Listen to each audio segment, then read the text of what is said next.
ಜೈಲಿನಲ್ಲಿ ಖೈದಿಗಳಿಗೆ ರಾಜಾತಿಥ್ಯ ಪ್ರಕರಣಕ್ಕೆ ಸಂಬಂಧಪಟ್ಟ ಹಾಗೆ ಪರಪ್ಪನ ಅಗ್ರಹಾರದಲ್ಲಿ ತಪಾಸಣೆ ನಡೀತಾನೆ ಇದೆ. ಸ್ಪೆಷಲ್ ಡ್ರೈವ್ ಮಾಡಿ ತಪಾಸಣೆ ನಡೆಸುತ್ತಿದ್ದಾರೆ ಪೊಲೀಸರು.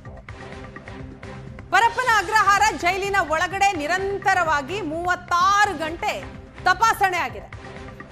ಪರಪ್ಪನ ಅಗ್ರಹಾರ ಜೈಲಿನಲ್ಲಿ ಈಗಾಗಲೇ 6 ಮೊಬೈಲ್ 4 ಚಾಕುಗಳು ಪತ್ತೆಯಾಗಿವೆ. ಡಿಜಿಪಿ ಅಲೋಕ್ ಕುಮಾರ್ ಸೂಚನೆಯ ಮೇರೆಗೆ ನಡೀತಾ ಇರೋ ಸ್ಪೆಷಲ್ ಡ್ರೈವ್. ಮೈಸೂರು, ಬೆಳಗಾವಿ, ವಿಜಯಪುರ ಜೈಲುಗಳಲ್ಲೂ ಕೂಡ ತಪಾಸಣೆ ನಡೀತಾ ಇದೆ.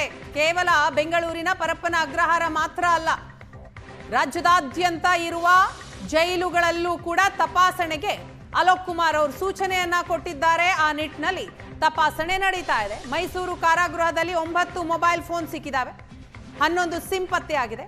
ಮಂಗಳೂರು ಜೈಲಿನಲ್ಲಿ 4 ಮೊಬೈಲ್, ವಿಜಯಪುರ ಜೈಲಿನಲ್ಲಿ 1 ಮೊಬೈಲ್ ಪತ್ತೆಯಾಗಿದೆ. ಮೈಸೂರು, ಬೆಳಗಾವಿ, ವಿಜಯಪುರ ಜೈಲುಗಳಲ್ಲೂ ಕೂಡ ಪೊಲೀಸರು ತಪಾಸಣೆಯನ್ನ ಮಾಡ್ತಾ ಇದ್ದಾರೆ. ಸ್ಪೆಷಲ್ ಡ್ರೈವ್ ಮಾಡಿ ತಪಾಸಣೆಯನ್ನ ನಡೆಸಿದ್ದಾರೆ.